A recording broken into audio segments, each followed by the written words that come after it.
नमस्कार दोस्तों। इस वीडियो में मैं आपको बताऊंगा कैसे आप कम से कम पैसे में पेटेंट फाइल कर सकते हैं और उसको एग्जामिनेशन और ग्रांट करा सकते हैं। पेटेंट फाइल करने का तरीका बहुत आसान है, आप भी इसको कर सकते हो। तो आपको क्या करना है कि पहले आपको ipindia.gov.in पे जाके आपका अकाउंट खोलना है एज एन इन्वेंटर और एप्लीकेंट। ठीक है, कोई में से कोई भी एक चूज़ करें, अपना अकाउंट वहाँ पे बनाएं। क्लास 3 डिजिटल सिग्नेचर लगती है उसके लिए। अगर आपके पास क्लास 3 डिजिटल सर्टिफिकेट या सिग्नेचर नहीं है तो आपका अकाउंट नहीं खुलेगा। ठीक है, एक बार आपका अकाउंट खुल गया क्लास 3 डिजिटल सिग्नेचर के साथ, तो उसके बाद आप खुद का पेटेंट फाइल कर सकते हो। ठीक है, के बाद का प्रोसेस बहुत सिंपल है। आपको नया न्यू एप्लीकेशन टैब पे क्लिक करना है और जो भी इंफॉर्मेशन आ रही है वो फिल करना है। उसके बाद आपको डॉक्यूमेंट्स अपलोड करने होंगे। डॉक्यूमेंट्स जैसे कंप्लीट स्पेसिफिकेशन हो गया, फॉर्म 1 हो गया। कंप्लीट स्पेसिफिकेशन यानी आपका patent draft, okay, patent draft हो गया। उसके बाद form 3 declaration of foreign filing. So आपने अगर पेटेंट बाहर के कंट्रीज़ में कहीं फाइल किया है तो उसको फाइल करना होगा फॉर्म 3 में। उसके बाद आएगा form 5। Okay, form 5 who are the true inventors, true and first inventor. जो पहले इन्वेंटर्स है इसके, वो डिक्लेयर करना होता है कि हम ही उसके पहले इन्वेंटर्स ही है, या ये हमारे बंदे हैं जो उसके पहले इन्वेंटर्स है। सो मिनिमम फॉर्म्स कितने हो गए? फॉर्म 1, फॉर्म 2 कंप्लीट स्पेसिफिकेशन जिसके ऊपर आप लिखते हो उसको फॉर्म 2 बोलते हैं। फॉर्म 3 फॉरेन फाइलिंग, अगर किया है तो यस, नहीं किया है तो भी फॉर्म 3 भरना है, बट उसमें आप बोल सकते हो कि हमने फॉरेन फाइलिंग नहीं किया है, वो अंडरटेकिंग हो जाता है। और फॉर्म 5 डिक्लेरेशन ऑफ इन्वेंटरशिप। ओके, उसके बाद आता है फॉर्म 9 और फॉर्म 18। तो ये भी आप भर सकते हो। Okay, at the time of complete specification के टाइम पे ही आप ये भर सकते हो। तो फॉर्म 9 अर्लियर पब्लिकेशन के लिए है और फॉर्म 18 रिक्वेस्ट फॉर एग्जामिनेशन के लिए है। अगर आप फॉर्म 18 नहीं भरते तो आपका एग्जामिनेशन डिलेड हो सकता है। तो हमारी स्ट्रैटेजी क्या होती है कि फॉर्म 18 इमीडिएटली कंप्लीट स्पेसिफिकेशन के साथ ही फाइल कर दे, ताकि डिले ना हो, और जो भी आगे हो जाकर डिले होने वाला है वो हम कम से कम कर दे। टाइम लिमिट फॉर्म 18 फाइल करने के लिए 48 मंथ्स है। तो ये भी हो सकता है, अगर आप अपने आप से कर रहे हो तो पेटेंट ऑफिस तो आपको कोई रिमाइंडर भेजता नहीं है, गलती से आ गया तो आ गया, अभी तो नहीं भेजता है। आप भूल जाओगे कि फॉर्म 18 भरना है। अगर नहीं भरा तो आपका पेटेंट 48 मंथ्स के बाद अबेंडेंट हो जाएगा। So it will be a big problem. Abandoned यानी पब्लिश तो हो गया, सबको पता तो चल गया, नाउ दे कैन कॉपी। आप भी रिफाइल नहीं कर सकते हो पब्लिकेशन के बाद same patent. So this is a big problem. Okay, form 9 request for earlier publication. Request for earlier publication कब करना है? जब आपको पेटेंट आपका दिखाना है किसी को, भाई ये देखो मेरा पेटेंट है। ठीक है, कब दिखाने की ज़रूरत पड़ती है? जब फॉर एग्जाम्पल इन्वेस्टर्स आ रहे हैं, या किसी कंपनीज को दिखाना है कि ये सच में आपने फाइल किया है। अदरवाइज नॉर्मल कोर्स में तो 18 मंथ्स के बाद पब्लिश होता है। या फिर आपको एक्सपर्टाइट कराना है, एक्सपर्टाइट का भी ऑप्शन है अवेलेबल, जहाँ पे आप जल्दी ग्रांट करा सकते हो पेटेंट। तो उस केस में आप request for earlier publication form 9 पे फाइल कर सकते हो। अगर आपको फॉरेन फाइलिंग करना है, अगर आपको लगता है पीसीटी फाइल करना है या इसको फॉरेन कंट्रीज़ में लेके जाना है, तो उस केस में आपका पेटेंट जो है इंडिया में, वो पूरी फाइलिंग्स होने के बाद या एटलीस्ट पीसीटी एप्लीकेशन फाइल होने के बाद ही होना चाहिए। अगर उससे पहले आपका पेटेंट इंडिया में पब्लिश हो गया और इन बिटवीन जब तक आप फॉरेन में फाइल करते हो नहीं करते हो, तब तक फॉरेन कंट्रीज़ में अगर किसी ने मैन्युफैक्चरिंग करना शुरू कर दिया और आपको उसको रोकना होगा, लीगल बैटल में एंटर करके उसको रोकना होगा, उस समय पे ये आपका पब्लिकेशन आपके अगेंस्ट चला जाएगा। सो पब्लिकेशन ना करें अगर आपका फॉरेन फाइलिंग स्ट्रैटेजी है।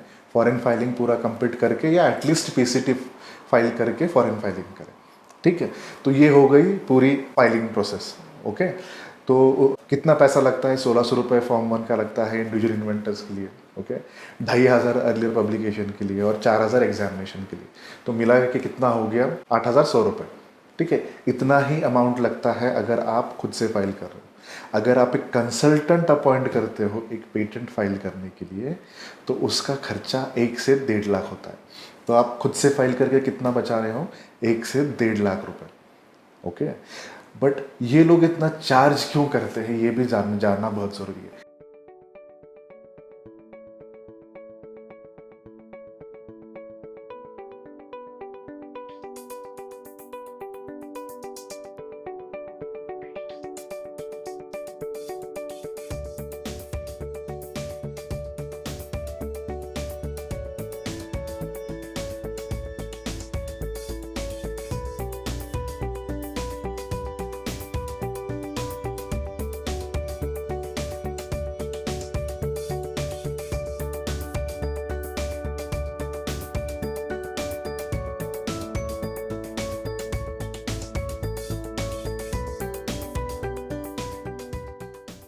ये लोग ऐसा क्या करते हैं 1.5 लाख रुपए का, 2 लाख रुपए का, जो आपके इन्वेंशन के लिए इम्पोर्टेंट होता है, या सच में इतना देना ज़रूरी है या नहीं।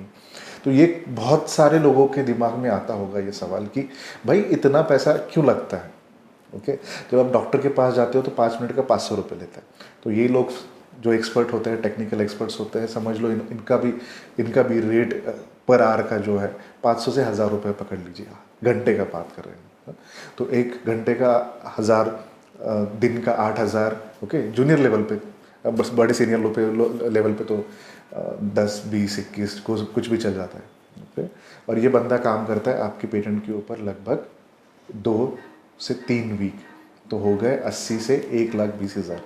तो कुछ लोग जो फ्रीलांसर्स होते हैं, जो अभी भी बिजनेस शुरू किया है लोगों ने, इनको मार्केट कैप्चर करना है इमीडिएटली, तो वो बहुत कम कॉस्ट में कर देते हैं। बट वो वैल्यू ऐड कर पाते हैं क्या? तो मोस्ट ऑफ द केसेस में इनको वैल्यू एडिशन पता नहीं होता है कि पेटेंट वैल्यू एडिशन कैसे करें। तो मेरे बाकी के वीडियो आप देख सकते हो, वहाँ पे मैंने बोला है कि पेटेंट का सही इस्तेमाल किस लिए करना होता है।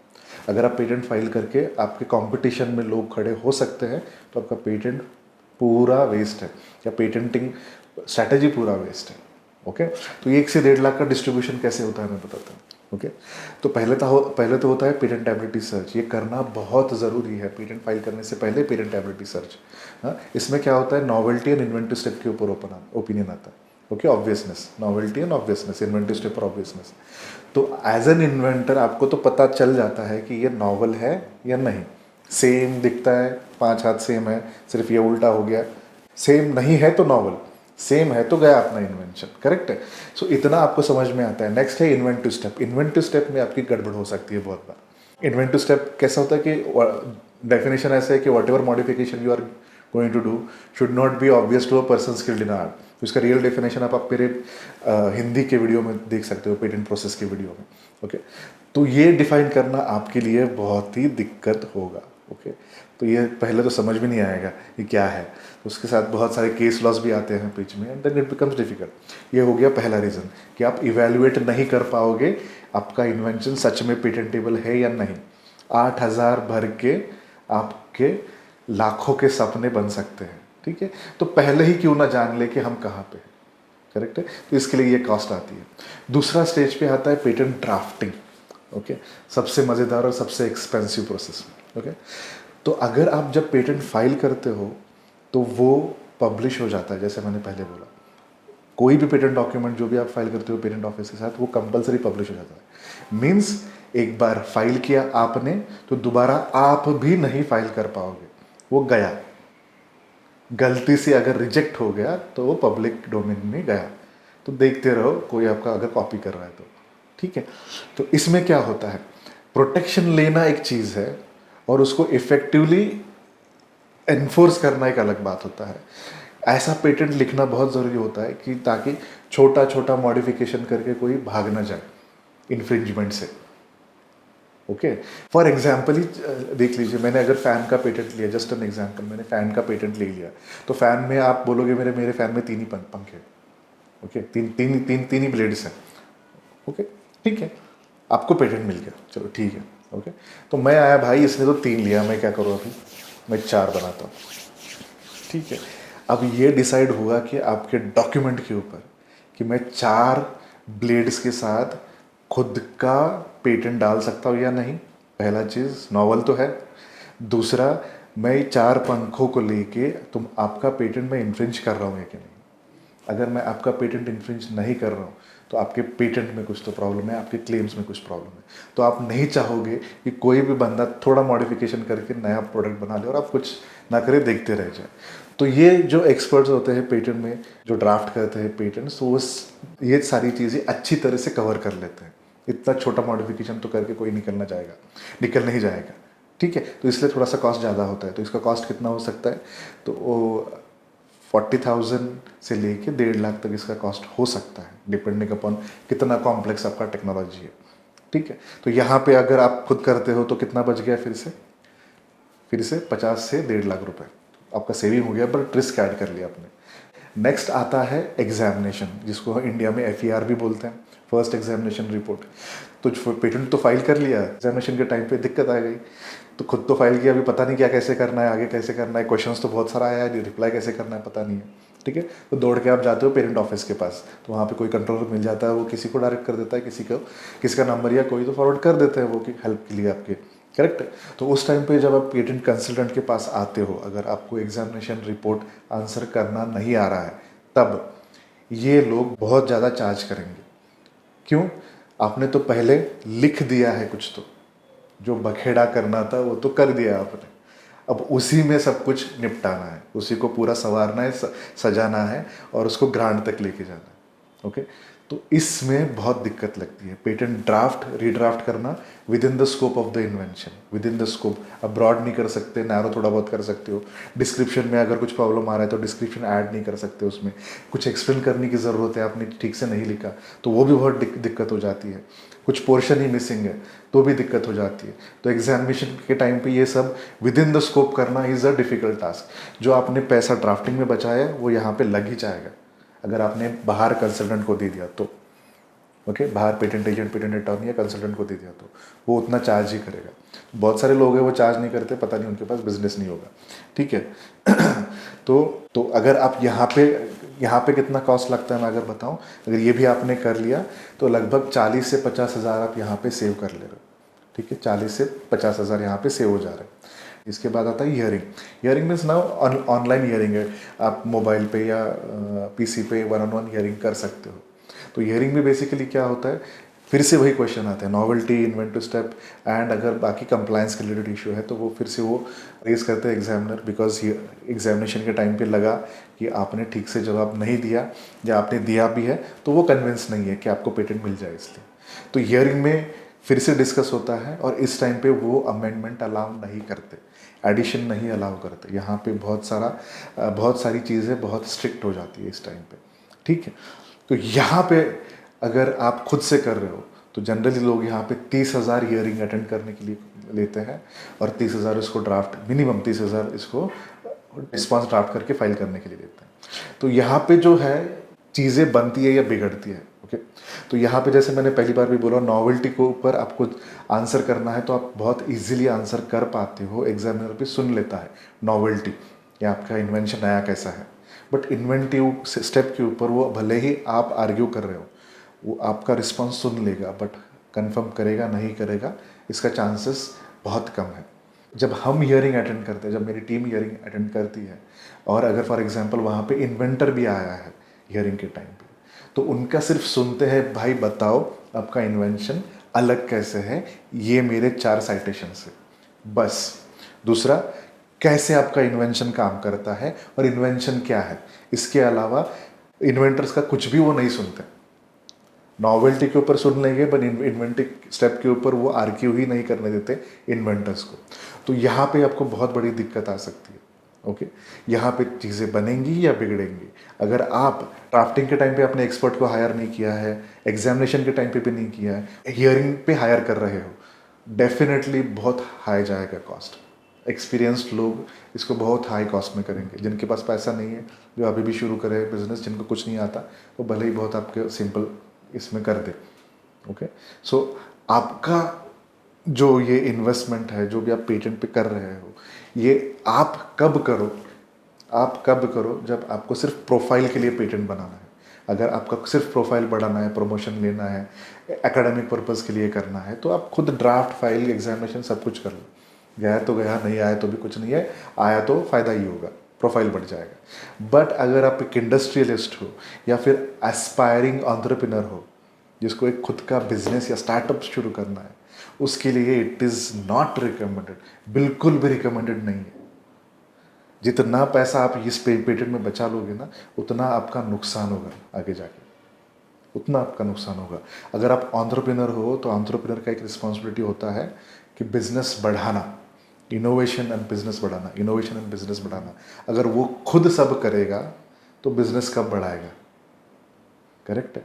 तो आपका जो एक्सपर्टीज़ है, इनोवेशन है, मार्केटिंग है, सेल्स है, उसके ऊपर आपको ध्यान देना चाहिए। ये चीज़ों के लिए आप एक्सपर्ट हायर करो, आप नुकसान में कभी नहीं जाओगे। जितना भी आप पैसा दे रहे हो और हायर साइड भी दे रहे हो तो उसका फ़ायदा ही होगा आपको। ओके, अगर आप खुद से करोगे या जूनियर हायर करोगे तो नुकसान ही होगा। जूनियर्स को कुछ नहीं आता। जो जो बच्चे बड़े बड़े कंपनीज में रिजेक्ट हो जाते हैं ना, वही बच्चे one handedly in house company में काम करने के लिए तैयार हो जाते हैं, जिनको एक्सपीरियंस कम है और जिनको बाहर कंपनीज रिटेन नहीं कर पा रही है। ओके, अगर आपको लेना ही ये बनना तो आप एटलीस्ट आपको 5 से 10 साल एक्सपीरियंस वाला लेना चाहिए। 10 साल तो मिनिमम होना चाहिए, बिकॉज उस टाइम पे एक मैच्योरिटी आती है ये इंडस्ट्री की, हाउ इट इज़ मूविंग। उससे पहले सब एक हाई लेवल इंटेलेक्चुअल आरोगेंसी बोलते हैं हम, हमारे केस में हम इसको बोलते हैं इंटेलेक्चुअल आरोगेंसी विदाउट एनी एक्सपीरियंस। तो हमारे इंडस्ट्री में ये बहुत देखा जाता है, because everyone is intellectual and they think everything is right. बातें बहुत सारी अच्छी कर लेते हैं बहुत सारे लोग, ठीक है। तो इस चीज़ों का ध्यान रखें। एंड जब भी आप कुछ भी चॉइस करो तो थोड़ा सा इंट्यूशन पे काम करें, इंट्यूशन से ही डिसीजन ले। ओके, सो इसमें क्या होगा कि आपका ही फायदा होगा। आपको पता चल जाएगा कि इनिशियली हम राइट डायरेक्शन में आप राइट डायरेक्शन में जा रहे हो या नहीं जा रहे हो। तो ये एंटायर प्रोसेस में आपको हम भी मदद कर सकते हैं। सो ये सब आपको across the domain patent filing में हेल्प कर सकते हैं, ठीक है, अगर आपको सच में एक स्टार्टअप या इंडस्ट्री बनाना है तो। अदरवाइज जो मैंने प्रोसेस बोला है वो फॉलो करिए, अब 1.5 से 2 लाख आराम से मचा लोगे। ओके, अगर आपको लगता है कि मैं किसी और टॉपिक पे वीडियो बनाऊँ तो कमेंट सेक्शन में डालो, I would be really happy to make it. Okay, so like करें, सब्सक्राइब करें एंड शेयर करना मत भूलें। So wish you all the best for your success. Keep inventing and keep protect. Thank you.